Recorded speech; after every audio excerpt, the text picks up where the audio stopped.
Shalom, saudara-saudari yang terkasih, umat paroki Santa Maria dari Gunung Karmel. Ya, tidak terasa kita sudah memasuki masa Prapaskah, dan tentu sebagai umat Kristiani kita perlu mempersiapkan diri sebaik mungkin untuk memasuki masa ini. Pada momen ini kami akan menghantar saudara-saudari ke dalam sebuah permenungan di bawah tema Membina Solidaritas Kristiani bercermin pada Inkarnasi Kristus. Tema ini terinspirasi dari tema umum yang dikeluarkan oleh keuskupan, yaitu semakin beriman, semakin solider. Namun sebelumnya kami merasa perlu untuk memperkenalkan diri. Saya, Frater Mian SMM, dan teman saya Frater Hekri SMM akan berbincang-bincang dengan narasumber kita, Romo Fidelis SMM, seputar solidaritas Allah bagi umat Kristiani.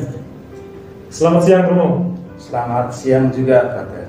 Apa kabar, Romo? Baik. Ya, terima kasih, Romo, karena telah hadir bersama kami dalam kegiatan pastoral ini.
Kita langsung saja melangkah ke pertanyaan-pertanyaan berikut. Pertanyaan pertama, Romo mungkin bisa menjelaskan kira-kira apa itu inkarnasi? Baik, sebuah pertanyaan yang sangat menarik. Apa itu inkarnasi? Istilah inkarnasi sesungguhnya berasal dari kata Latin incarnatio, yang berasal dari dua akar kata. Yang pertama, in yang memiliki arti masuk ke dalam. Dan kata carno atau karnis yaitu daging. Nah, secara harafiah pengertian dari istilah inkarnasi adalah masuknya Kristus ke dalam daging manusia. Jadi secara sederhana, inkarnasi artinya menjadi daging. Pertanyaan kita, siapa yang menjadi daging?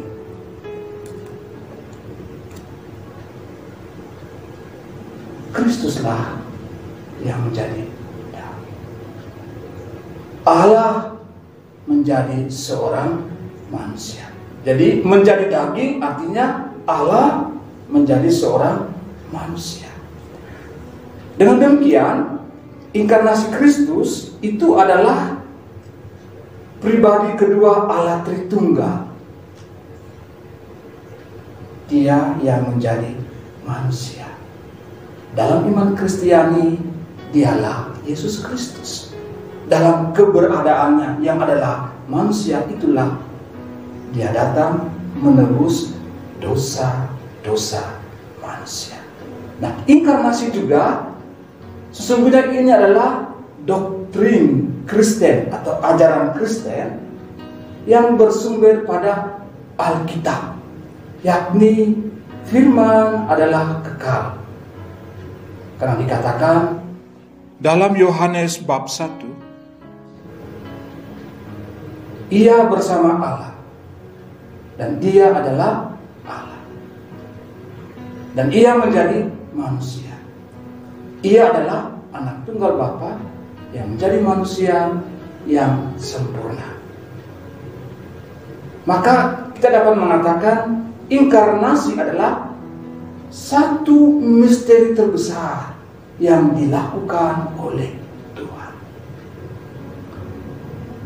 Lalu misteri ini tidak dapat dipahami hanya dengan logika atau pemikiran kita manusia biasa. Karena apa? Ini menyangkut pikiran dan tindakan bebas yang dilakukan oleh Tuhan. Maka pertanyaannya, apakah Tuhan menjadi manusia? Inkarnasi adalah suatu keharusan untuk menyelamatkan manusia. Apakah inkarnasi adalah suatu keharusan yang dipakai oleh Allah untuk menyelamatkan manusia?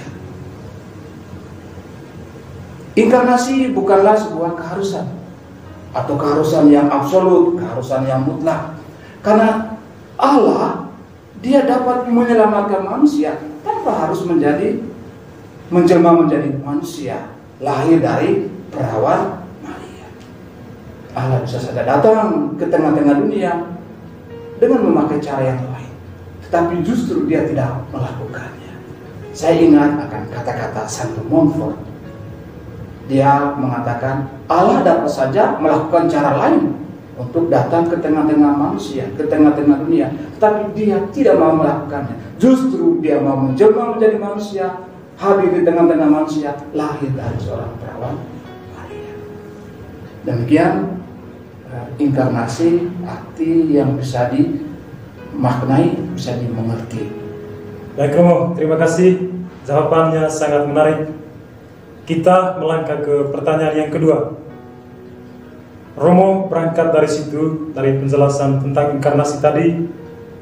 Pertanyaan lanjutannya kemudian, apa alasan sehingga Allah mau menjadi seperti manusia, seperti kita saat ini? Terima kasih untuk pertanyaan yang juga sangat bagus.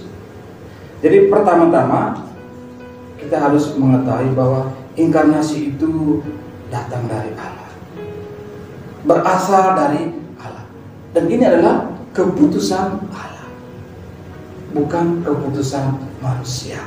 Oleh karena itu, inkarnasi adalah cara yang paling tepat dan paling mulia yang dipakai oleh Allah untuk menyelamatkan kita manusia.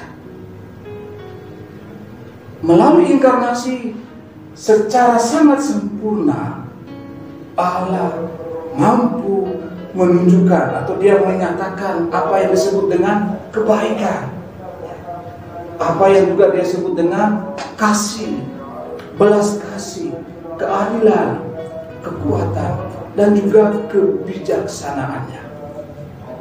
Jadi bagi Allah, inkarnasi itu menjadi cara sempurna yang dia pakai untuk menyelamatkan manusia, tanpa harus dia mempertentangkan kasihnya dan juga keadilannya.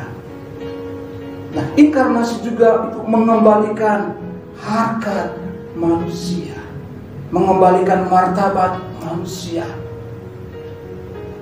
Karena Allah tidak segan-segan juga mau mengambil kodrat manusia. Juga inkarnasi dipakai oleh Allah, dilakukan oleh Allah. Untuk apa? Untuk memperkuat iman kita, memperteguh pengharapan, dan memperdalam kasih.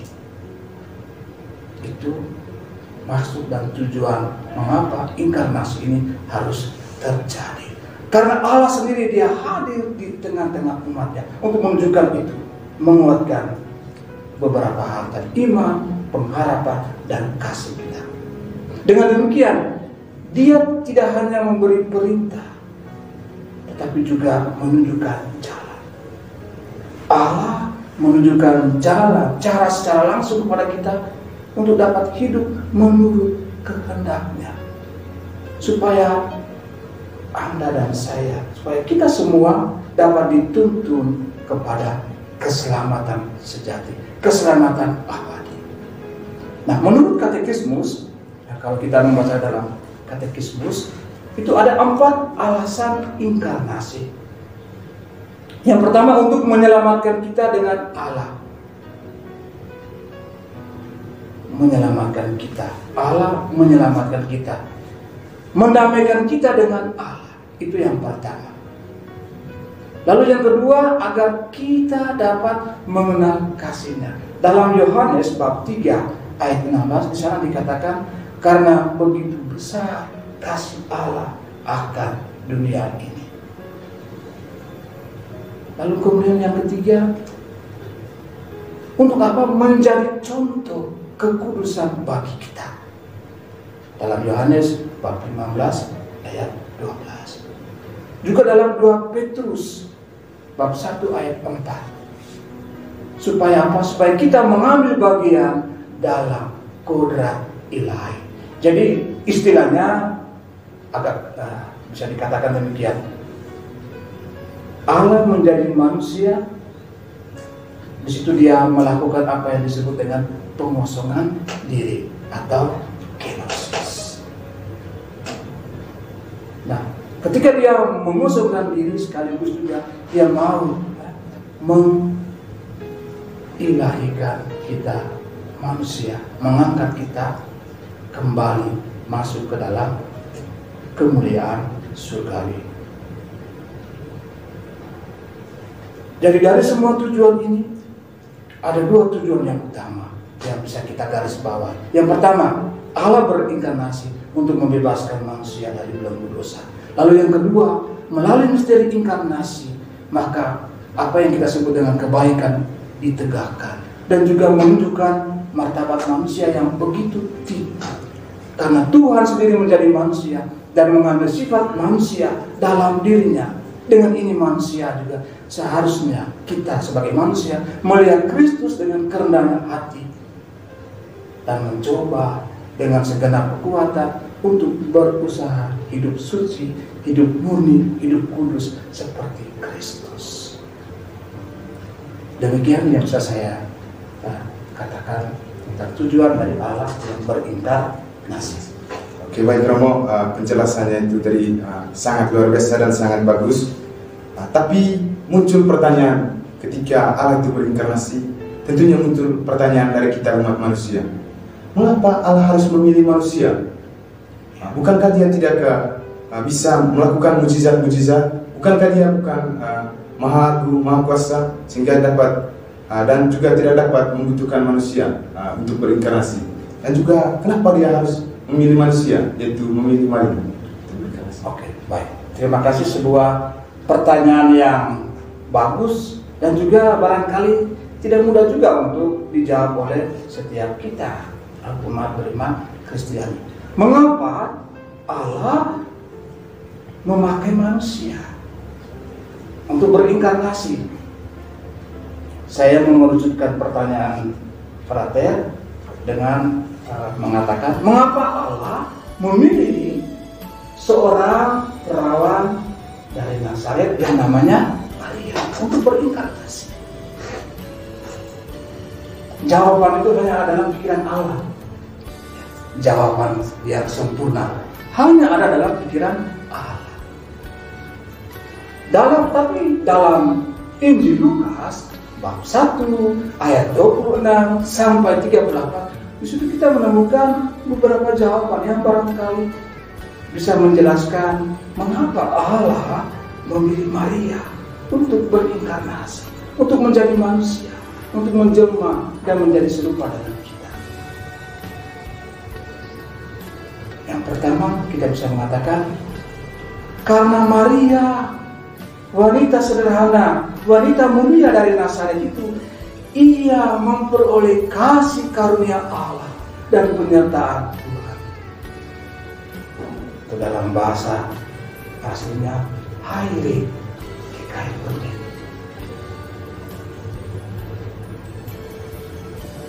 Lalu bisa juga kita katakan, misalnya kita membaca dalam Lukas bab 1 ayat 28 dan juga ayat 30 nanti, ketika malaikat itu masuk ke rumah Maria, ia berkata, "Salam, hai engkau yang dikaruniai, Tuhan menyertai engkau."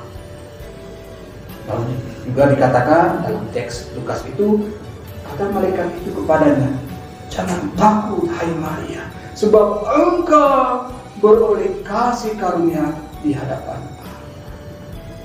Jadi pertama, Maria mendapat kasih karunia dari Allah. Lalu yang kedua, karena Maria masih dalam kondisi perawan, tak tersentuh oleh siapapun, atau kita mengatakan belum ada seorang pun laki-laki yang menyentuh dia.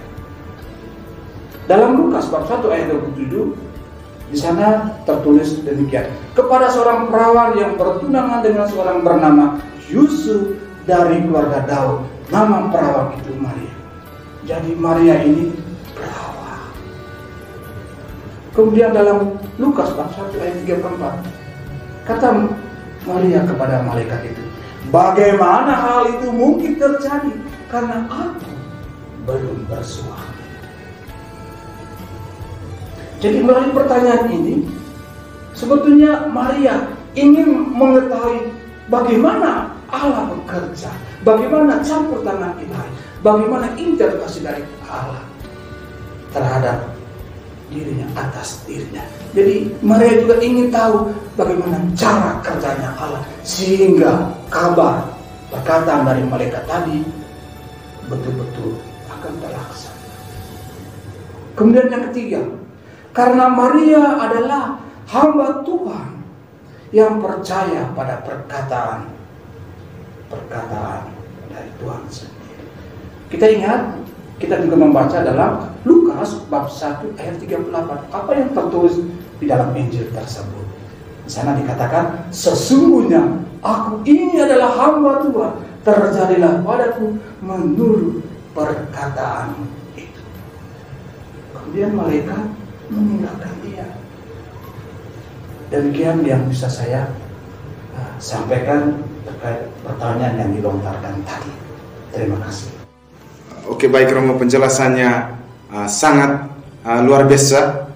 Tapi muncul pertanyaan bagi saya dan juga mungkin bagi umat beriman. Bagaimana tanggapan manusia atas inkarnasi Allah itu? Demikian, Romo. Baik. Terima kasih untuk pertanyaan yang juga sangat menarik dan menurut saya tidak mudah juga untuk dijawab. Tapi kita mencoba merefleksikan bagaimana tanggapan manusia atas tindakan Allah yang mau menjelma menjadi manusia melalui rahim seorang perawan, yakni Maria. Kita ingat, ini adalah tindakan Allah yang solider. Solidaritas Allah itu ditunjukkan dengan mengambil kodrat manusia, menjelma menjadi manusia dalam rahim Maria. Kita ingat dalam teks kitab suci Perjanjian Baru, Filipi bab 2 ayat 5 sampai 11. Jangan dikatakan, Rasul Paulus mengatakan, hendaklah kamu dalam hidupmu menaruh pikiran dan perasaan seperti Kristus, yang walaupun dalam rupa Allah tidak menganggap kesetaraan dengan Allah itu sebagai milik yang harus dia pertahankan, melainkan mengosongkan dirinya. Kita bertanya, apa arti Allah dalam hal ini Kristus mengosongkan diri? Artinya dia sudah sungguh-sungguh menanggalkan kealahannya itu dan menjadi manusia. Sekalipun Allah menanggalkan kemuliaan dia sebagai seorang yang maha tinggi dan kemudian menjadi manusia, dia tetap Allah. Dia tetap Allah. Tetapi dalam kondisinya sekarang dia menjadi sungguh-sungguh manusia. Nah, ini adalah wujud nyata Allah yang solider, mau menjadi seperti frater, mau menjadi seperti Anda dan saya dan kita semua. Nah, sikap Allah yang solider ini adalah undangan yang sangat bagus bagi kita umat Kristiani. Untuk apa? Untuk belajar seperti Kristus, belajar rendah hati. Karena dalam penjelmaan itu Allah telah mengosongkan dirinya, merendahkan dirinya. Dan puncak dari pengosongan perendahan diri itu adalah di kayu salib. Dia mau mati menebus dosa-dosa kita manusia. Jadi undangan bagi saya, bagi Anda, bagi kita umat Kristiani untuk apa? Belajar rendah hati seperti Kristus. Sebagai manusia beriman Kristiani, kemudian di hadapan misteri agung ilahi ini, Allah yang berinkarnasi ini, kita semua mestinya melambungkan rasa syukur yang besar kepada Allah atas kasih Allah yang demikian besar bagi kita manusia. Tidak ada duanya kasih yang demikian besar selain kasih dari Allah yang mengorbankan dirinya untuk menyelamatkan manusia, dan itu puncaknya ada di atas kayu salib. Demikian yang bisa saya sampaikan. Ya Romo, baik. Dan sebentar lagi kita akan masuk dalam masa Prapaskah. Bagaimana tindakan umat Kristiani, bagaimana reaksi umat Kristiani ketika mendengar penjelasan Allah menjadi manusia itu? Kira-kira apa konkretnya solidaritas Allah itu sehingga manusia juga bisa solider dengan sesamanya, terutama dalam masa-masa sulit pandemi sekarang ini? Oke, baik. Terima kasih untuk pertanyaan, juga lagi-lagi menarik untuk kita refleksikan. Jadi pertanyaannya, langkah konkret manusia atas tindakan Allah atau tindakan konkret apa yang mesti ditunjukkan oleh umat Kristiani atas tindakan Allah yang sudah berinkarnasi, Allah yang sudah lebih dahulu solider dengan kita manusia, terutama dalam masa sulit, masa di tengah-tengah pandemi, dan kita sungguh-sungguh berada dalam situasi yang tidak mudah. Apa yang mesti kita buat sebagai orang beriman Kristiani? Apakah kemudian lari dari situasi ini? Tidak bisa, karena situasi sulit ini selalu ada dalam hidup kita sebagai manusia.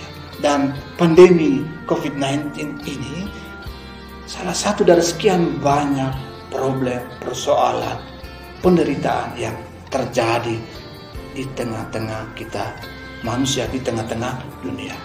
Nah, sikap Allah yang merendahkan diri menjadi manusia, lahir dari seorang perawan Maria tadi,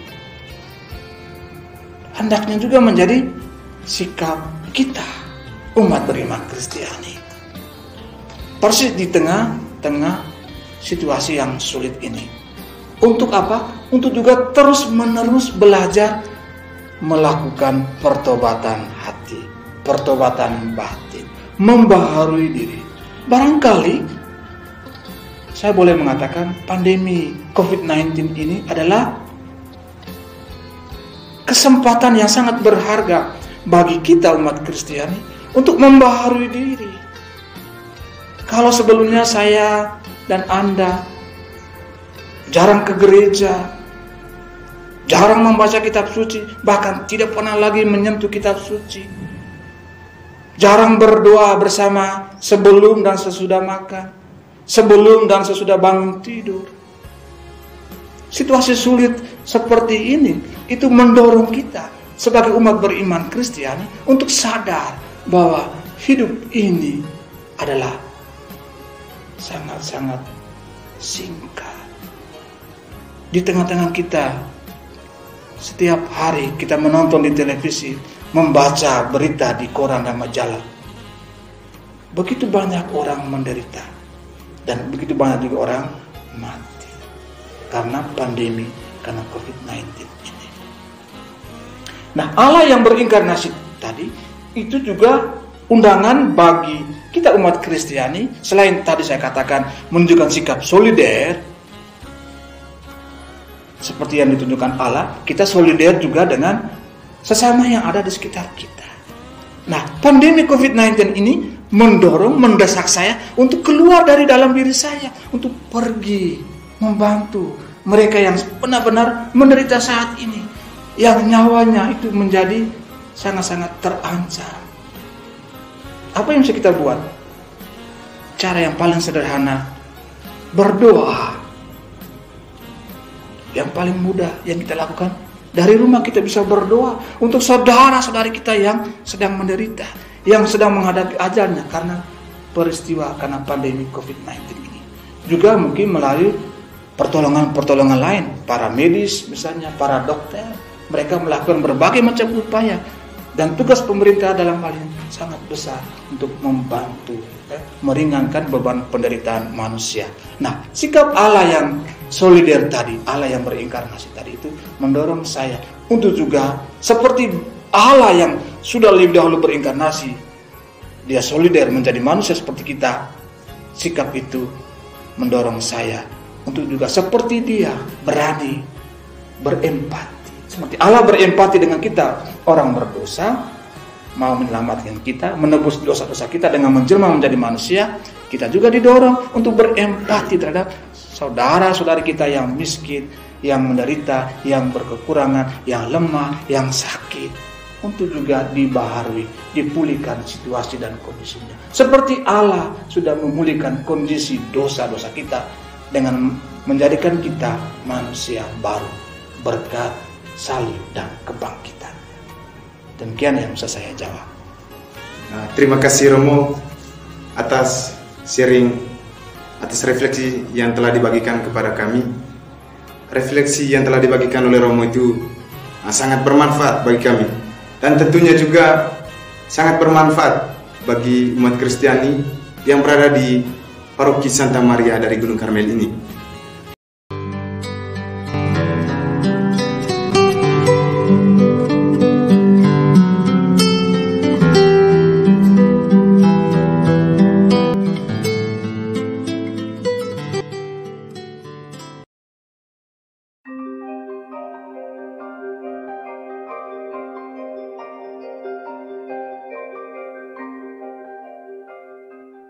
Baiklah kita khayalkan bahwa perempuan itu ada dan ular itu ada, dan taman di Eden itu ada.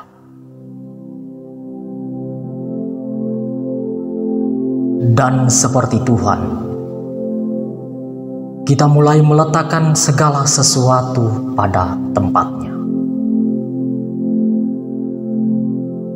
Sebutir matahari untuk menandai timur.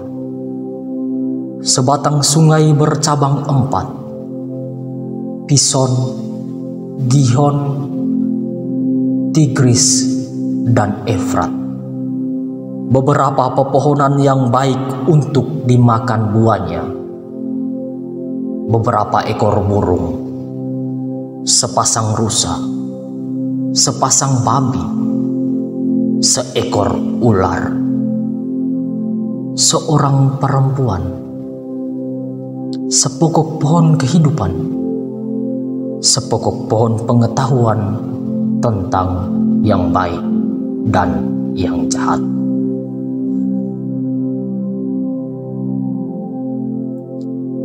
Separuh bulan telah disiapkan di sisi, dan beberapa bintang seperlunya. Di panggung yang sempit ini, tak banyak yang bisa kita jejalkan dan jajalkan. Kedua pohon itu mengisi banyak sekali ruang. Kita hanya bisa menyisipkan hari yang tak utuh dan sebuah malam yang miskin. Lalu terdengarlah kata dengan pengeras yang getas. Semua pohon dalam taman ini boleh kau makan buahnya dengan bebas.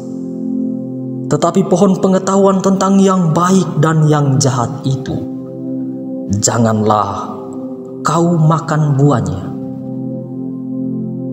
Sebab pada hari engkau memakannya, pastilah engkau mati. Ciap-ciap burung segera menggantikan firman. Matahari menggantung seperti jeruk. Sungai mengalir diagonal dari ujung ke ujung. Binatang-binatang bergerak canggung. Perempuan itu berdiri di bawah pohon pengetahuan. Ular melilit di batangnya dengan lidah terjulur. Di dunia yang masih baru ini, semua tahu tentang sebuah musim saja. Terang, gelap, petang, dan pagi tiap harinya, dan segala yang terjadi di antaranya. Tak satu pun tahu tentang mati. Tapi kita sama-sama tahu, jangan adalah mantra pemikat, dan Tuhan telah menggulirkan dadu. Memang ada tanda tanya yang berjatuhan seperti hujan di sisi kanan, tapi tak ada yang peduli. Sementara laki-laki manusia pertama itu tak terlihat di mana-mana. Sesosok malaikat melayang turun dan melaporkan dengan santun sebelum ia berubah jadi cahaya yang meresap ke dalam layar. Manusia itu berkeliling menamai tiap-tiap makhluk yang hidup, binatang-binatang dan susuannya, dan tumbuh-tumbuhan dan cikalnya. Beberapa langkah sebelum pohon itu, perempuan ini belum lagi ada. Ia baru saja ada, dan ia belum bernama. Kata perempuan kepada ular, "Telah kulihat satu makhluk yang indah di kulit sungai yang beku. Di kepalanya ada surai yang berkilau, di dadanya sepasang buah yang molek, di pangkal kakinya segumpal semak berduri. Dan ia menatapku." Jawab ular, "Itu adalah kamu, tapi kamu tidak boleh tahu." Tanya perempuan, "Apa yang aku boleh tahu?" Jawab ular, "Kamu adalah yang diambil dari laki-laki ketika ia tertidur. Kamu adalah bukan laki-laki." Kata perempuan itu lagi, Bahkan segala sesuatu di dalam taman ini bernama. Kenapa aku tidak? Jawab ular. Karena laki-laki itu belum memberimu. Malaikat lain turun dan meletakkan sejumput api di dada perempuan itu, hingga tubuhnya gusar dan tak sabar. Tapi laki-laki, manusia pertama itu, belum juga datang.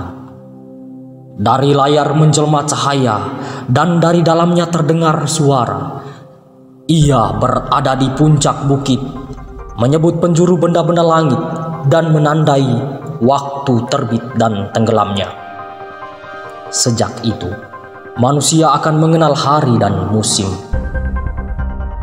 Sejak itu, kemarin akan terpenjara dalam kemarin, dan hari ini cuma sebuah kotak yang sempit. Di dunia yang masih baru ini, belum ada peti yang memuat cerita-cerita. Kata perempuan itu, aku belum lagi mengenal aku. Bahkan asalku pun aku tak tahu. Ia menatap ke 10 jarinya. Tubuhnya mulai merasakan bingung. Di ruas jari-jari itu tertulis tanah, tapi ia tak ingat apa-apa tentang tanah. Di sana juga tertulis rusuk, tapi ia cuma tahu beberapa langkah dari adah ke bawah pohon. Ular tak menjawab. Ia turun dari pohon, melilit perempuan itu, dan mencium keningnya, hidung dan bibirnya. Di dadanya malam jatuh tiba-tiba. Di dadanya sebuah badai menderu, seolah dari selatan. Panggung gaduh, anak-anak angin merutuki daun-daun, binatang-binatang lari kocar-kacir ke tepi, sembunyi. Badai mendamparkan perempuan itu ke pokok pohon, dan ia seketika buta.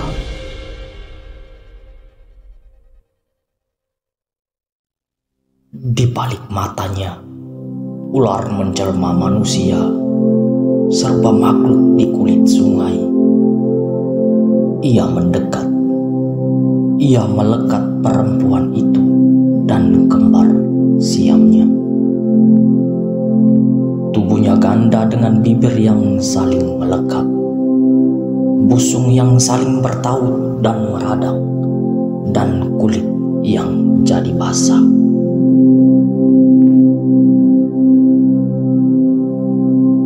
Bulan separuh kuning dan 7 bintang redup yang terbanting. Perempuan itu belajar dengan menyentuh, hingga jerit meletar seperti petir yang terjepit di ketiak bukit. Lalu semua luruh. Tubuh dan buah-buah dari pohon kehidupan dan pohon pengetahuan tentang yang baik dan yang buruk. Setelah itu badai reda, dan ular kembali melata. Perempuan itu tergeletak tak bergerak. Tapi kita sama-sama tahu bahwa ia tidak mati. Kita hanya tahu bahwa tubuhnya telah tahu. Laki-laki manusia pertama itu tetap tak terlihat. Dari balik semak-semak ular mendesis, sekali-kali kamu tidak akan mati. Perempuan itu mendengar dan terjaga dalam mimpi buah-buah pohon terlarang yang terserak di tanah. Seperti telur, kulit buah-buah itu retak. Dari dalamnya keluar malaikat-malaikat bertopeng malam, masing-masing dengan aksara yang terukir di kening. Pelan-pelan mereka terbang dan membentuk gumpalan awan gelap. Lalu satu persatu jatuh seperti hujan. Di panggung, sebuah kubangan dan sayap-sayap patah terbentuk. Makin lama, makin besar. hingga terbentang laut yang kelam. Perempuan itu mendekat dan melihat di muka laut yang hitam makhluk yang indah. Di kepalanya ada surai yang berkilau, di dadanya sepasang buah yang molek, di pangkal kakinya segumpal semak berduri. Dan ia menatapnya, tapi ia tak takut lagi, karena ia telah mengenalnya.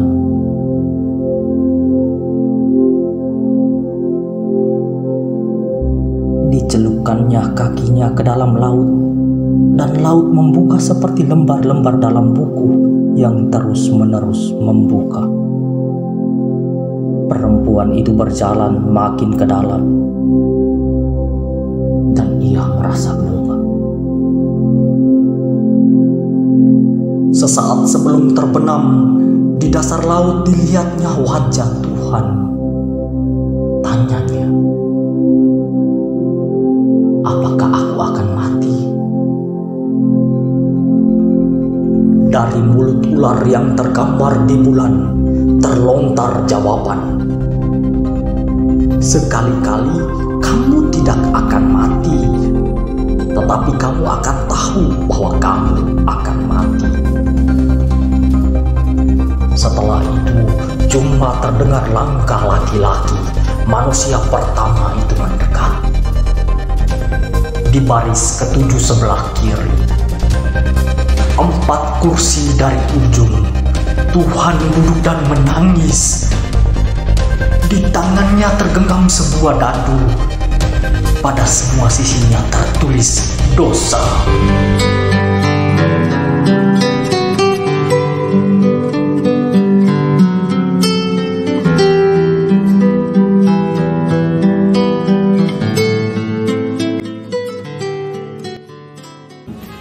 Besar harapannya kita benar-benar meladani solider Allah yang menjadi manusia, agar kita juga menjadi pribadi yang solider, menjadi pribadi yang saling membantu dan saling menolong kepada sesama kita, terutama kepada saudara-saudari kita yang sangat membutuhkan bantuan dari kita.